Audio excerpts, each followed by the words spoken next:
Здравствуйте, дорогие и любимые! С вами я, Роман Чернов, а значит в эфире, как всегда, самая познавательная и не менее развлекательная программа «Инструкция Вью». Ну что ж, начнем.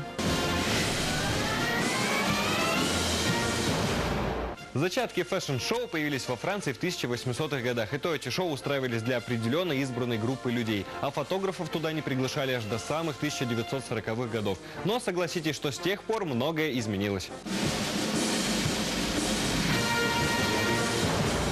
Наверное, многие девушки мечтают о карьере модели. Съемки, наряды, прически, слава – все это звучит красиво. Вот только чтобы стать профессиональной моделью, нужно приложить немало усилий. Так, например, ученицы детской школы моделей First целый год готовились к своему первому модному показу The First Fashion Show. Подготовка шла очень долго. Мы очень долго учили все проходки. Нам было очень трудно привыкнуть, что мы ходим на каблуках. Но у нас все получится, мы все сможем, мы уверены в себе. За год подготовки ученицы освоили искусство дефиле, актерского мастерства, научились позировать перед фотокамерами, а также давать интервью. В общем, все то, что должна знать и уметь настоящая модель. И пусть параметры не у всех девчонок идеальные, зато есть главное – стремление к совершенству. Удивительным образом сложностей возникало крайне мало. Они разные по возрасту, вот скорее всего это основная проблема, но интеллектуальный уровень великолепный у девочек. То есть я подозреваю, что в принципе все они в школе наверняка отличницы, либо, по крайней мере, они стараются, поскольку на моих уроках очень старались, точно так же старались наверняка в школе. Подобное мероприятие в нашем городе проходило впервые. Готовились к нему долго, а поэтому шоу получилось впечатляющим. Помимо дефиле, гости наслаждались неоновым шоу, работой профессиональных музыкантов и танцоров. 3 года мы учились, шли к финалу к своему и, наконец, вышли на ту финишную черту и решили в этом году сделать первый такой большой показ. Конечно же, не при участии наших дорогих спонсоров, друзей, родителей и всех тех, кто нам помог сегодня создать этот проект. Оценить уровень мастерства начинающих моделей собралось немало гостей. Дизайнерские вещи на многих произвели приятные впечатления. Позировать перед фотокамерами для девчонок уже дело привычное. В принципе, то, что они не профессиональные модели, это не такая уж и большая проблема. Мне часто приходится работать с обычными людьми. Вот. А внимание их приходилось, наверное, больше перевлекать на работу со мной, нежели чем на работу с собакой. Потому что у нас на фотосессии был сибирский хаски, который очень много отнимал их внимания. В итоге дебют состоялся и был вполне успешным. Очень понравилось. Очень яркий вечер, вообще эмоциональный. Очень много красивых девочек, подающих надежды в модельном бизнесе. Очень много красивых людей сегодня собралось.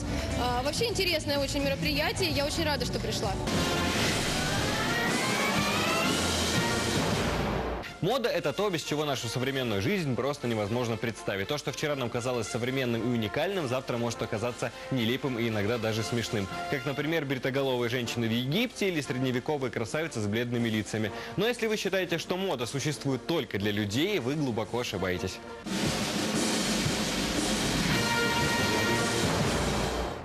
Если вы думаете, что мода существует только для людей, то глубоко заблуждаетесь. Марина, здравствуйте. Здравствуйте, Юля. Расскажите, вообще откуда пошло такое веяние одевать собак? На самом деле, я думаю, что просто однажды кто-то подумал о том, что маленькой собачке, у которой не очень много шерсти и, например, совсем нет подшерстка, просто необходимо надеть что-то теплое. Ну а дальше уже подключились дизайнеры, сделав одежду для собачек не только теплой и уютной, но и красивой. Теперь уже многие хозяева могут похвастаться нарядами питомцев из разных коллекций. Марина, расскажите, а что сейчас в тренде? Этим летом очень модные кислотные цвета, спортивный стиль. То есть это различные боксерки, борцовки, футболки, майки. Также различные, допустим, сарафаны, рюши. То есть кто посмотрит на модную коллекцию, последнюю коллекцию этого лета для собак, все это же самое вы можете увидеть в модных коллекциях для нас, для людей. И здесь, как говорится, каждому поводу свой наряд. К невесте в костюме гулять по городу так, чтобы все обращали внимание. Знакомство с хозяйкой через комплимент для ее собачки – дело привычное. Что такое интересное я у вас нашла в магазине? Ну, вот это вот летние босоножки. Они, смотрите, очень легенькие на силиконовой подошве. Так, а это такой, на первый взгляд, казалось бы, очень гламурный предмет, а на самом деле это стринги для собачки. Какая прелесть. И вот такие вот, смотрите, есть у нас, ну, как бы бижутерия, всевозможные бусы разных цветов. Они легкие, прочные и очень красивые. Носочки собачки надевают в 3-4 месяца, чтобы приучить к обуви, ведь она зимой необходима для защиты лап от реагентов, которыми посыпают дороги, а также от холода, летом от пыли. Если же докапываться до истины, то каждый любящий и заботливый хозяин приведет неоспоримые аргументы в пользу покупки одежды для своего любимца. Ну, во-первых, когда плохая погода, обязательно нам нужно что-то одевать, чтобы собаке было тепло, чтобы грязь, песок не лип обязательно. Когда едем на природу, то ярко, замечательно, весело, чтобы он был виден. Собачки маленькие, бегают везде-везде с другими собаками, а так он яркий, видный, модный и издалека и прекрасно, и восхитительно. Если дождь идет, обязательно баллоневые курточки, обязательно капюшончик, чтобы в ушки водичка не попадала, обязательно какие-нибудь ботиночки, тоже если слякотная плохая погода. Поэтому здесь это момент и эстетический, и момент обязательно для собаки удобный, красивый. Ну а для тех, кто хочет выходить в свет не просто симпатичным и милым щеночком, а нести в руках настоящую живую куколку, одетую по последнему писку моды, тоже есть подходящие варианты. Вот, например, смотрите, хочу обратить ваше внимание, костюм пчелы. Это для самых-самых маленьких собачек, для супер-мини, как мы их называем. Это ткань, натуральный хлопок, шапочка от солнца. Ну и вот такие вот крылышки, это чтобы всем сразу было видно, что это, ну, совсем необыкновенная собачка.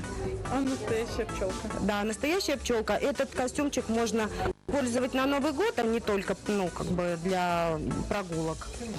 И на праздничные дни какие-то. В общем, каждому найдется свой комплект одежды. Вес и рост здесь роли не играют. Теперь не только маленькие собачки могут быть красивыми, яркими и модными.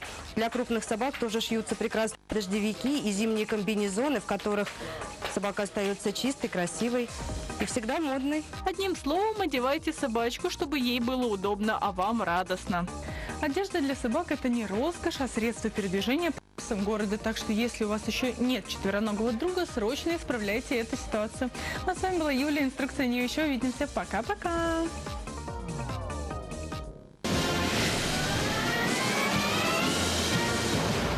На этом у меня все, и как всегда по традиции далее наша детская рубрика. Я передаю свое слово нашей юной команде.